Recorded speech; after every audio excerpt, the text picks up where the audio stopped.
The Labour Party can never make any headway on that ground. The second 36 states in Nigeria and Abuja. And how do you construct that word? And do you take 36 states first, and you now take Abuja, and now say that for you to be elected, you must have 2/3 of 36 states and 2/3 of the federal capital? And that is the view of the Labour Party, which I do not agree with. For instance, the Labour Party, they have filed an election petition based on one, that Bola Tinubu is not eligible to be voted for. Two, that even if he's eligible to be voted for, he did not get the 2/3 in Abuja State. And that even if he got it, the elections was marred with, gangsterism and different things.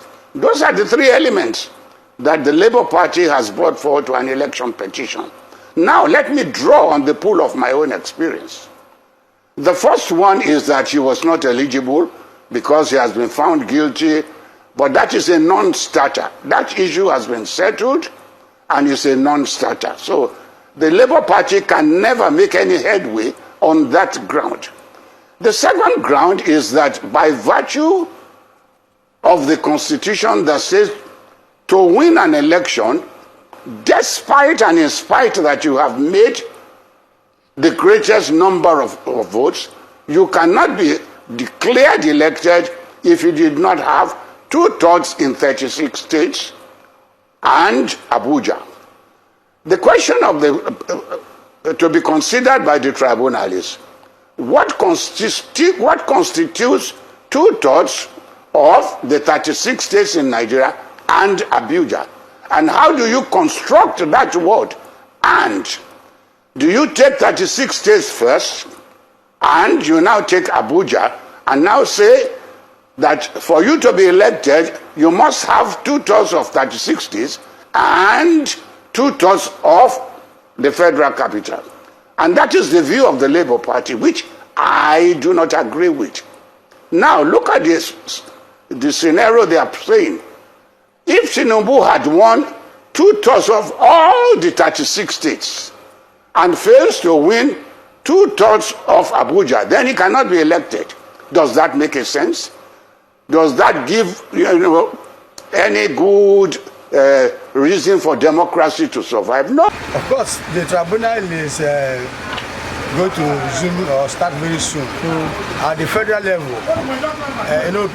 we are having diverse opinions about whether the tribunal will continue or whether Tinubu will be sworn in or not.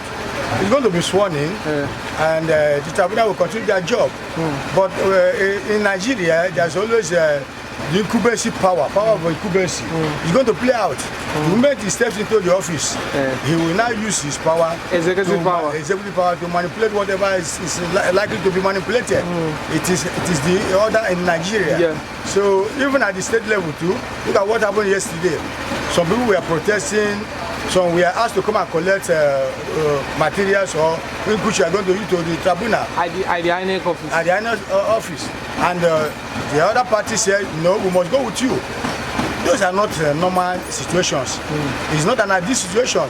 You need to allow those who want to go to the tribunal to go to the tribunal. If you too want to go to the tribunal, you are free. But to bring about hindering other people, blocking the road, causing chaos, causing a lot of problem for the common masses, that is not a good omen.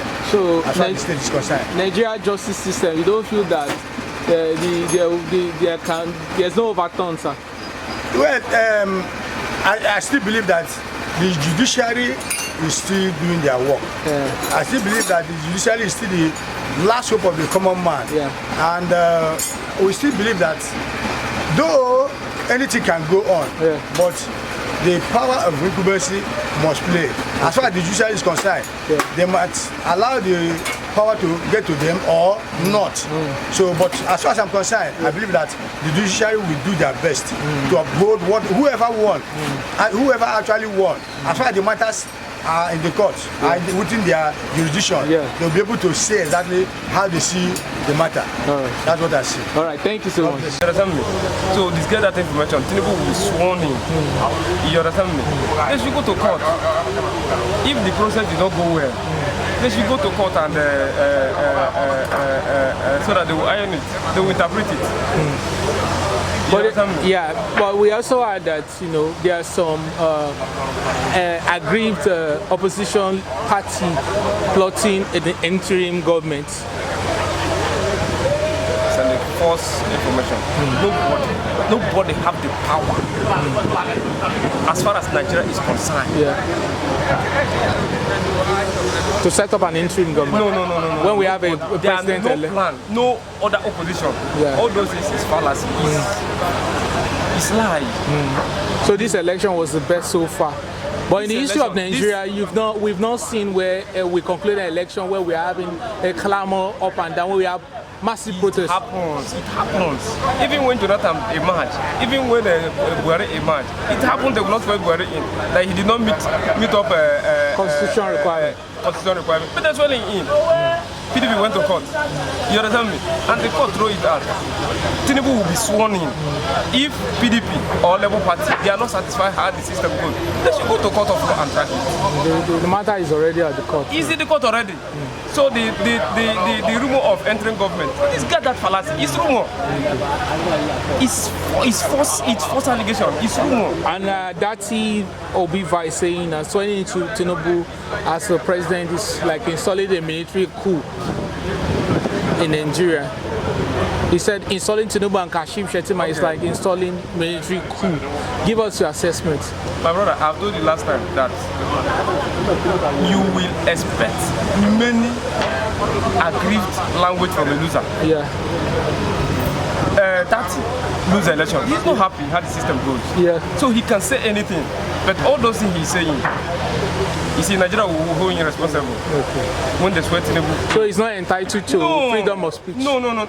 It's entitled, but he will not use a language that will cause counter-motion, that will cause problems in Nigeria. Because some people, they are not happy because of what is happening in Nigeria.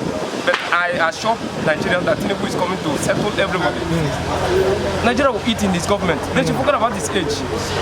So this will be the best administration so far? Administration that we want to swear in it from federal to state will be the best administration. So far? So far. Thank you, sir. Is that all, or you want me? Rivers State, what happened yesterday? Give us a review of what happened yesterday. What happened really yesterday in INEC office in Rivers State was caused by APC.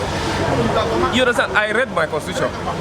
Know that the only body that have the power to enter INEC office is lawyers. Either lawyer by APC or PDP, not a contestant. You understand me? He went there yesterday and the ruling party got information that they are there before the attack because they wanted to go and change the results. You understand me? They wanted to go and play mathematics. But what really happened in last election in Rivers State here? PDP don't want it to repeat second time.